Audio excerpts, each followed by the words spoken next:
Ya, silakan, silakan. Coba kita kasih naik ada Mi. Ini namanya ME-nya panjang bener. Me. Ya, Iya silakan. bang. Nyalakan kamera. Eh, maaf bang Edis, aku Kristen bang. Bentar jangan diblokir dulu. Kan itu tadi aku Nyalakan dengar. kamera dulu. Kalau mau ngomong, Oh, nyalakan kamera. Wajib di sini nyalakan kamera. Supaya kita oh, iya. tahu yang berbicara nih siapa, begitu. Oh gitu ya bang. Ya, Eh, silakan. bentar ya bang, boleh sabar nggak bang? Ya, nggak apa-apa, silakan. Kita juga lagi santai-santai pagi kok ini, santai-santai pagi. Kita biasanya diskusi yang serius tuh malam. Tapi kita Oh coba iya. mau membangun satu apa namanya kebiasaan supaya kita juga live pagi-pagi nih. Sejak kemarin pembatasan TikTok. Silakan. Ya. Eh,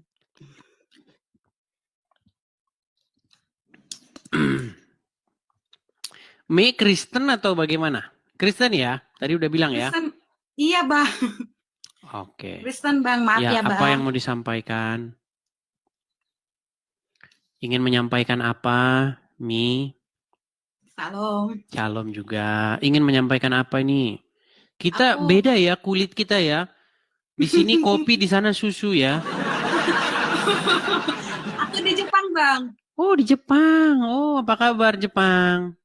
Baik, puji Tuhan. Oke. Konnichiwa. Konnichiwa.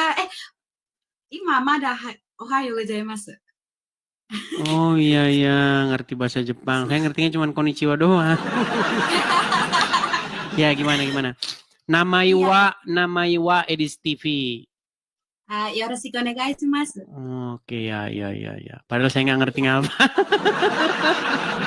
Ya, apa yang mau disampaikan? Mi. Iya bang. Jadi kan tadi aku dengar di bawah semua Mm-mm. udah kita bahas gitu ya. Mm-mm. Semua udah kita bahas. Cuman ada satu yang pengen aku tanyain bang. Itu Apa sebenarnya itu? Muhammad itu fiksi atau enggak bang?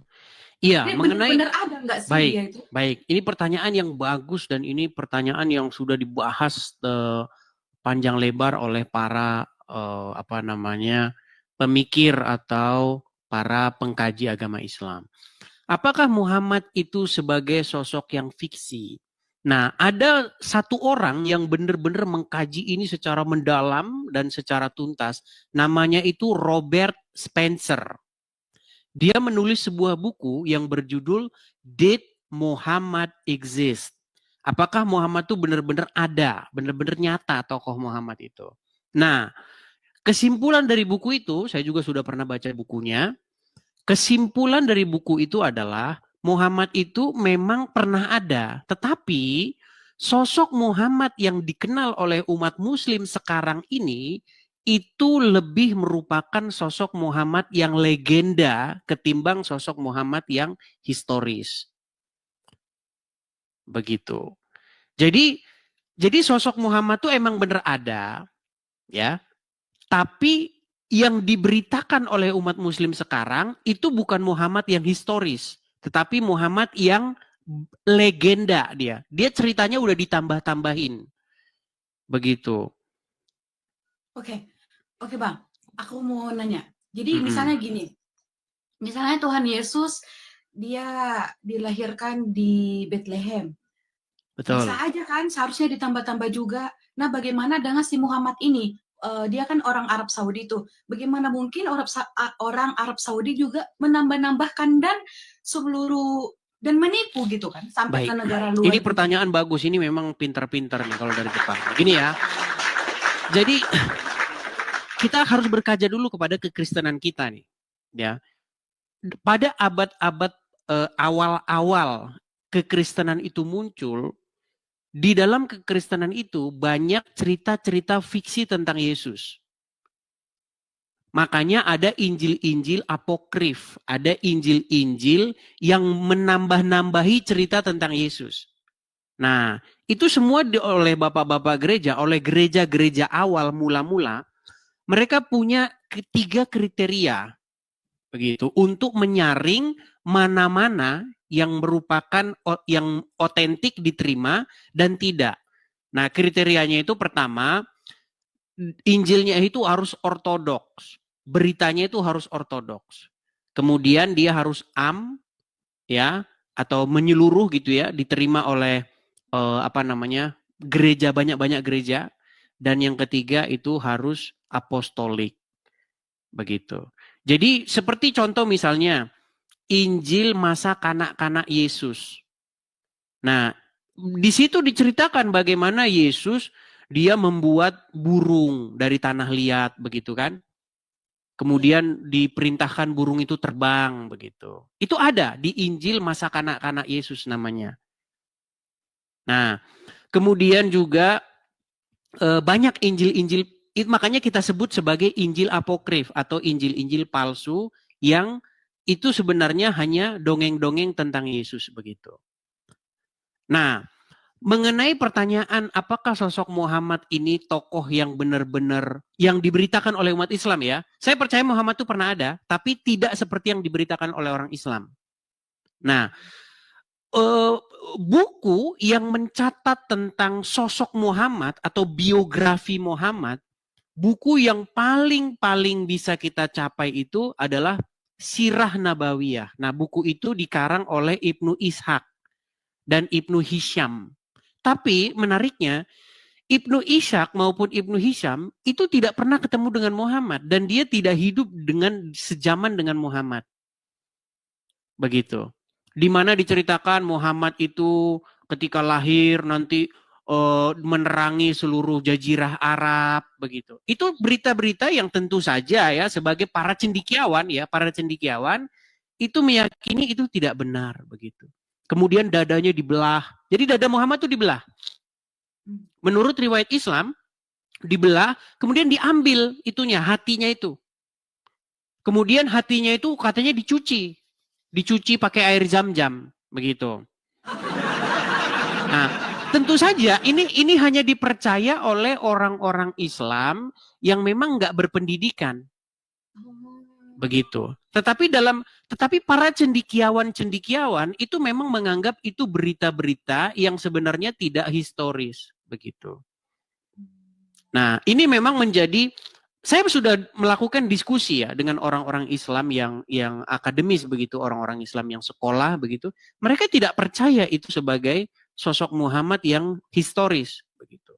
Dibelah dadanya, dicuci pakai air zam-zam, kemudian ketika dia lahir teranglah seluruh jazirah Arab begitu. Nah, ternyata kalau kita telusuri, termasuk saya adalah orang yang sangat-sangat memburu di mana manuskrip tentang biografi Muhammad. Jadi saya mencari buku yang konon katanya ditulis oleh Ibnu Ishaq itu dan Ibnu Hisham. Tetapi ternyata memang tidak ada seorang pun yang menemukan buku itu. Itu hanya kabar-kabar angin saja. Jadi kalau kita pergi ke Gramedia sekarang, ke Gramedia, ke toko buku, kita beli buku nih, namanya Sirah Nabawiyah. Sirah Nabawiyah itu adalah buku tentang biografi Muhammad. Bagaimana dia lahir, kapan dia lahir, pada bangsa dia lahir pada tahun gajah, pada tahun apa, kemudian dan lain sebagainya.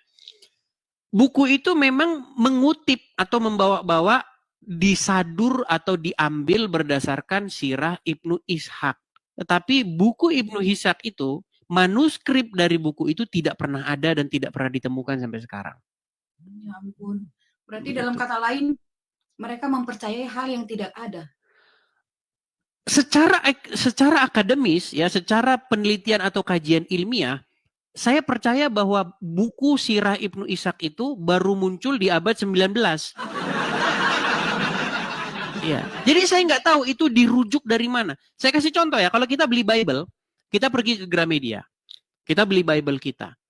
Bible kita itu dirujuk dari naskah-naskah lama. Ya. Ada naskah lamanya yang dijadikan rujukan dari mana cetakan kita ini bersumber. Ya kan? Ada yang dari Textus Receptus, ya kan? Ada yang dari Kodeks Sinai, Kodeks Vatikan, dan lain sebagainya. Artinya, kita masih punya beberapa ribuan manuskrip yang bisa kita rujuk, begitu. Ya. Sekalipun ada berbagai macam varian di dalam manuskrip-manuskrip lama itu. Tetapi sekalipun ada banyak varian, tetap saja itu pesan utamanya itu tetap sama.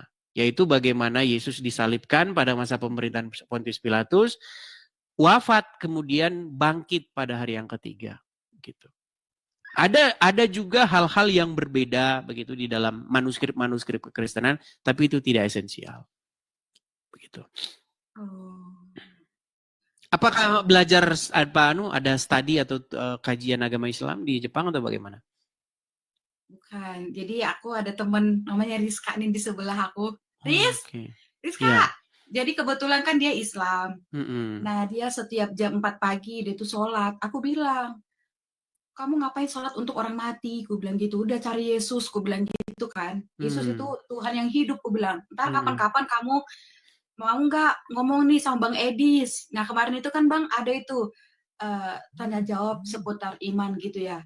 Nah, kamu tanya kalau masuk kalau Kristen itu jalan kebenaran, kalau Islam itu ini apa nggak jelas gitu kan. Nah, kamu tanya, Bang, kenapa di Islam itu nggak jelas gitu? Tanya gitu. Ntar boleh, silakan. Boleh dia iya, ngobrol-ngobrol dengan saya. Iya, ngobrol-ngobrol kan Bang gitu boleh, maksudnya. Boleh. Kasihan aku Bang sama dia, ntar kamu dijadiin istri keempat, dipoligami, segala macam. Iya, aku bilang gitu. Iya.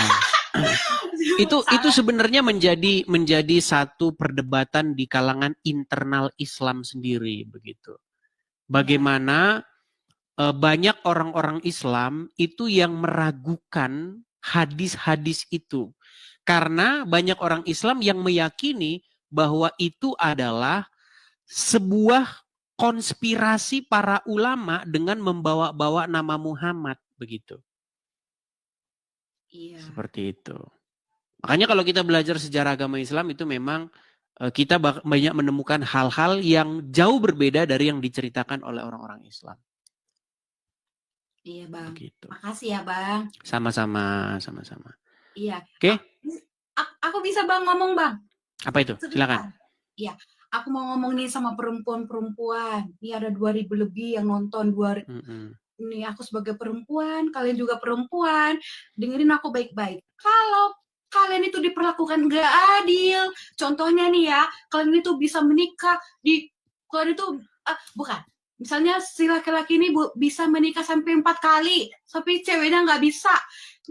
Penipuan itu penipuan, jangan didengerin. Berarti kalian tuh lagi dimanipulasi. Itu tuh nggak bener, ajarannya konyol. Seharusnya kalian itu selidiki. Kenapa begini? Kenapa perempuan dan laki-laki itu dibedakan? Apalagi sekarang tuh tahun 2025, internet, Google, YouTube, kalian tuh bisa belajar. Kasihan, kalian kasihan. Gitu Bang, gitu aja. Iya, makasih ya Bang. Hanya itu? Iya, hanya itu. Oke, sama-sama. Terima kasih.